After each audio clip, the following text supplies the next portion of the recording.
Karibu katika simulizi yetu ya Msitu wa Ajabu. Tunakuletea simulizi ya kusisimua na usisahau kusubscribe chaneli yetu. Baraka alijikuta mbele ya mti mkubwa kuliko yote uliokuwa na uso wa mzee. Mti huu uliitwa Mzee Mvule. Kabla Baraka hajanyanyua shoka lake, sauti nzito ilitetemesha ardhi. Kuvunja mwiko ni rahisi, lakini kuishi na matokeo ni kazi ya shujaa wa kweli. Unatafuta nini katika himaya isiyo yako?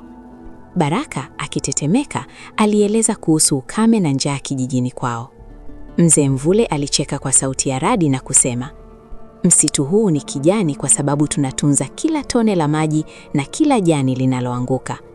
Kijijini kwenu mmekata miti na kuchafua mito, kisha mnataka kuiba hazina yetu? Baraka alihisi aibu.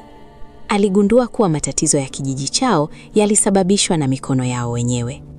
Mzee Mvule alimpa jaribio la kwanza. Ili atoke, lazima apande mbegu 5 za ajabu ndani ya usiku mmoja. Lakini changamoto ilikuwa mbegu hizo zilihitaji kumwagiliwa na machozi ya toba ya kweli, si maji ya mto. Baraka akaa chini na kutafakari jinsi alivyokuwa akichezea mazingira yake, akilia kwa uchungu wa kweli kwa kosa la kuharibu asili. Tunaendelea na sehemu inayofuata. Pia usisahau kusubscribe channel yetu.